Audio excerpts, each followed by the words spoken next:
In this segment, I will be discussing how to build value in the sales process. Before we begin, if you have not done so already, please download the documents that go with this segment. As sales consultants, most of the training you receive is primarily focused on two topics. The first is how to negotiate with your customer. This varies from dealership to dealership depending on which system you use, Foursquare, ePencil, etc. Your dealership spends a great deal of money to make sure you understand how to work a deal. Don't get me wrong, this is very important. However, you need to understand that gross profit and high customer satisfaction is not made during the negotiation. It is made through everything you do leading up to the negotiation, namely during the entire sales process. You also receive a lot of training on the features of the vehicles you sell. The vehicle manufacturers provide your dealership with all sorts of training tapes and manuals so that you can be an expert on the vehicles you sell. Because of this, you are very good at building value in the vehicles you sell. However, you also need to be building value in your processes as well. During the execution of the sales process is where you build gross profit and customer satisfaction. This occurs when you build value in the process. The sales process consists of several steps. In order to build value, you need to execute each one of these steps exceptionally. The last thing you should be doing is skipping steps. When you skip steps, you devalue your process. As I mentioned, gross is made at the beginning of the process, not the end. The amount of money you will make on a deal is not determined during the negotiation. By then, it is too late. Gross profit is made when you find out information from the customer and use that information to sell them a car and increase the value of your services. Customers will give you all the information you need to not only sell them a car right now, but also their next car as well, provided you ask questions and listen. Before we begin to talk about building value in your sales process, I want to share with you an analogy that I will refer to quite often. I want you to think of a very nice restaurant in your town. This could be a 5-star restaurant or a great steakhouse like Ruth's Chris. The type of restaurant most of us go to for special occasions.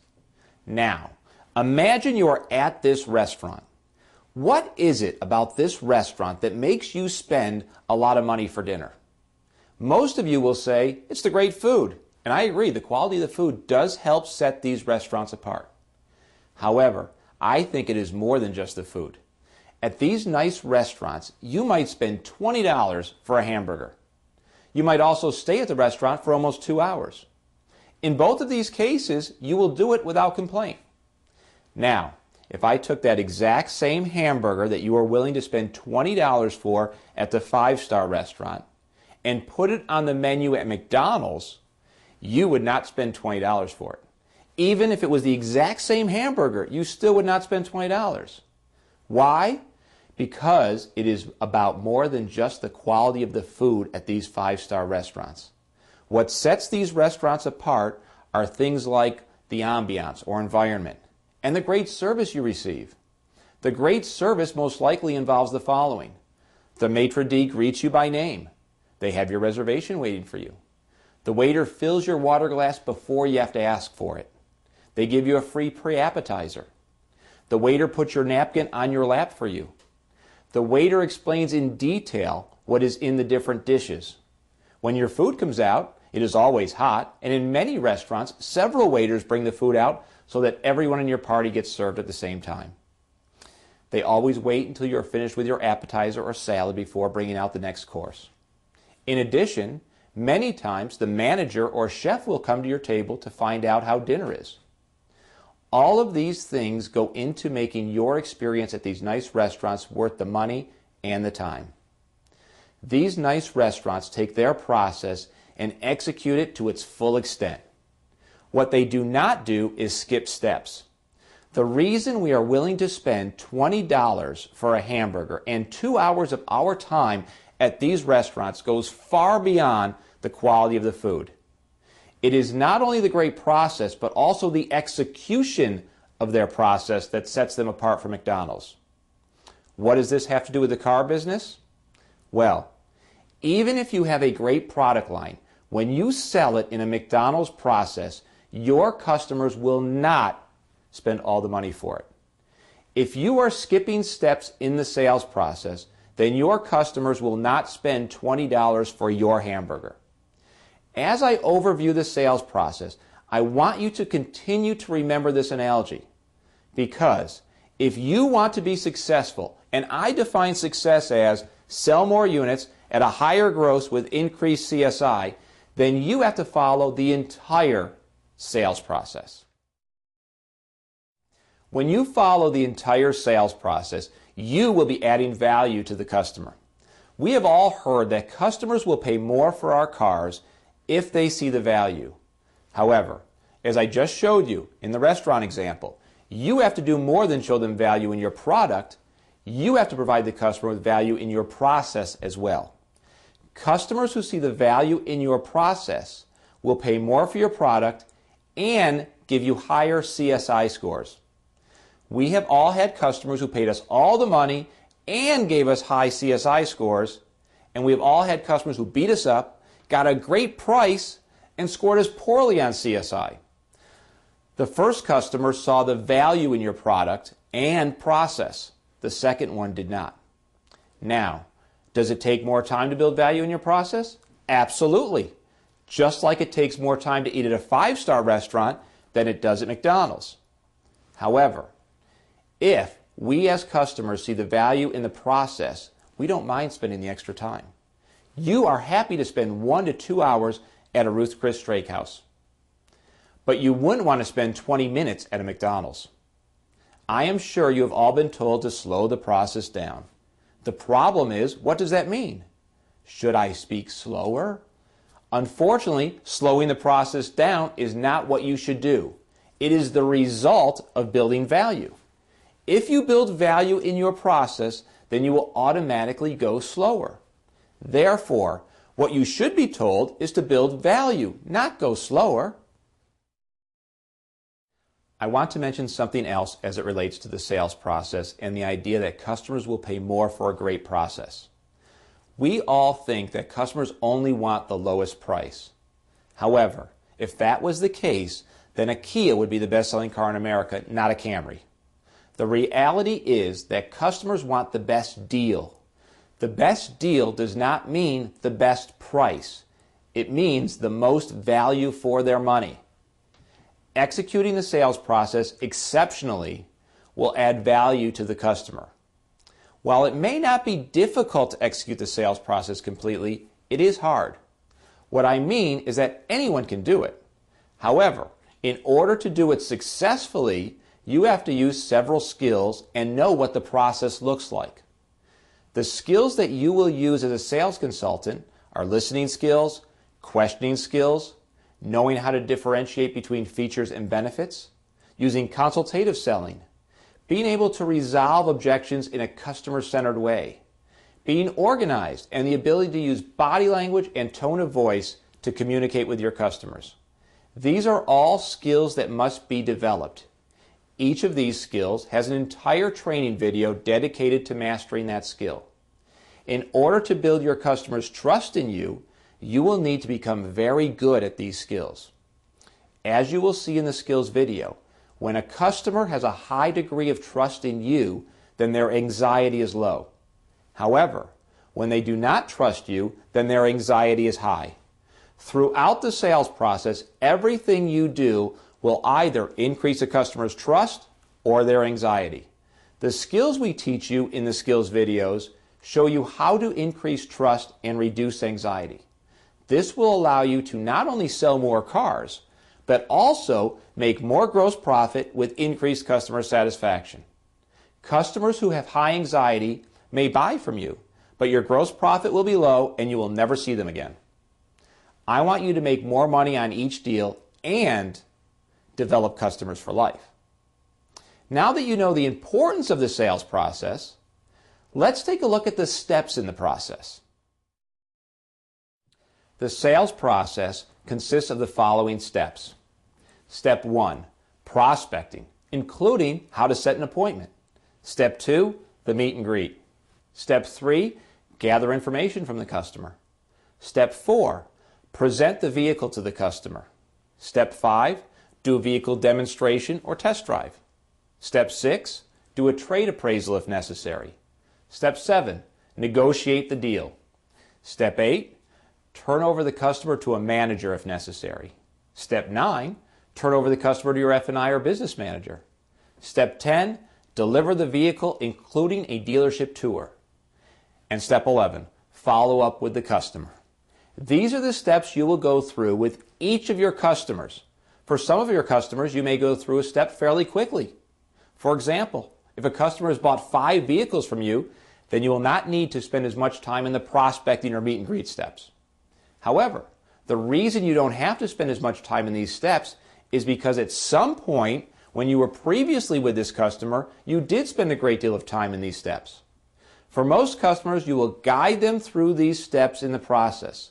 You will use the skills I mentioned before to guide them through the process. So, we have a sales process that everyone will go through. The skills you will learn in our other videos will teach you how to guide the customer through each of the steps. If done properly, you will be able to build value in the process, therefore sell more vehicles at a higher gross with increased customer satisfaction. While the skills you will learn are very important, you also need to know what each step in the process entails and how to execute that step exceptionally. Each of the steps in the sales process has an entire video devoted to it. So I would like to give you just an overview of each step. The prospecting step in the sales process involves creating business for yourself. If you want to be successful selling cars, you need to create your own sales traffic. In the prospecting video, we will discuss the things you can do to not only get more appointments, but also have those appointments show up and buy a car. During the prospecting step, you will start to gather the information you will need to sell this customer a car. The other video segment that goes hand in hand with prospecting is the customer retention video. After you have a customer, you must know what to do to keep this customer. We will discuss some creative ideas for retaining those customers that we make most of our gross off of, namely repeat and referral customers. I can never understand why most dealerships spend most of their training money and time training sales consultants on how to sell to the new up while spending nothing on how to retain those customers we make the most money off of. Well, we are going to change that. Once a customer enters the dealership, the next step in the process begins, which is the meet and greet. In the meet and greet video, we discuss the importance of body language and your tone of voice, not only when you greet the customer, but also throughout the entire sales process. We also discuss the concept of everything counts. You will see how everything you do will determine not only if you sell this customer a vehicle, but also how much you will make. Gathering information is a separate step in the sales process. However, throughout the process, you are constantly gathering information from the customer. I firmly believe that customers will give you all the information you need to sell them a vehicle, provided you ask the right questions and listen. By the way, the better you do at listening and asking questions, the more value you add to the sales process.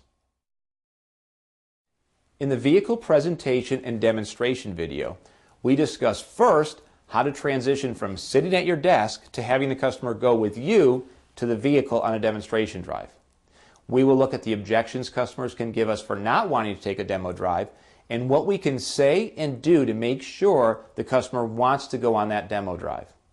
I also show you how to use features and benefits to build value for your customer in the presentation and demonstration part of the sales process. The trade appraisal process is an important one for building value. We will look at this process from the sales consultant's viewpoint, meaning we will discuss what your role is in this process. My feeling is that your job is to convince the customer that the number your manager put on their vehicle is what their vehicle is actually worth, and therefore they should agree to it. However, in order to do this, You need a process that starts well before your manager even looks at the trade-in. In the trade appraisal video, we discuss how you can execute this process. The next step in the sales process is the negotiation. While this is obviously an important step, how this step turns out will ultimately be determined by what you do before you get here. In our skills videos, we discuss the skills you need to perfect in order to resolve any objections and have your customer pay you what your vehicle is worth. How you negotiate with your customer, in other words, what negotiating process you use, is up to your individual dealership. However, we will give you the tools and skills that will work with any negotiating procedure. One thing that occurs during the negotiation step is the turnover to a manager to help you close the deal. In our proper turnover process video, we discuss how you should do a TO that is customer friendly. By the way, this process starts long before you get to the negotiating step. Also in this video, we talk about the best way to introduce your F&I or business manager to the customer. Even if you do not get paid based on F&I income, how the customer feels about your F&I process will impact how they score your dealership on CSI. Therefore, we need to look at how you should be TOing the customer to your F&I manager. Once your customer is through with your business manager, then you need to deliver the vehicle. In the delivery of vehicle video, we go through everything you need to do in this important step. We will go over how to do a proper dealership tour and a features and benefits delivery of the new vehicle. Remember, this is not the end of the process, but rather the end of the beginning. What I mean is, I hope you look at this customer as an annuity that will continue to pay off in the future. This annuity will pay off in things like repeat business or referrals. During the delivery, you are ending your initial investment in this customer. However, if you want this annuity to grow, you will have to continue to invest in him. This brings us to the next step in the process, the follow-up. The follow-up process is where you will gain repeat and referral business, provided you execute the process correctly. Calling a customer the next day and asking, "How's your car?" is not the correct execution of this process. In the follow-up video, we look at the best way to follow up with a customer, not only right after they bought a vehicle, but also throughout their relationship with you. We want this annuity to grow.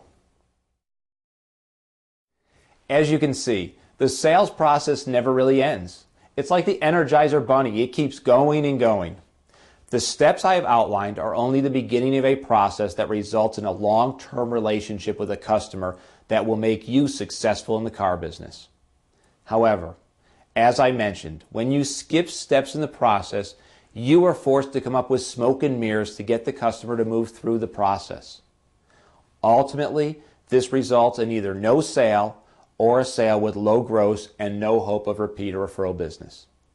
The videos in the sales training module of Right Auto Pro are designed to make you a success in car sales. Once again, success meaning sell more units at a higher gross profit with increased customer satisfaction. We will give you the skills and tools to achieve this. We will also walk through each step in the process, showing you what to do and how to use the aforementioned skills during that step. Finally, we will discuss how you should be constantly increasing your customers' trust in you while simultaneously reducing their anxiety. Thanks for watching, and always remember, the successful sales consultant is willing to do that which the unsuccessful sales consultant is not willing to do.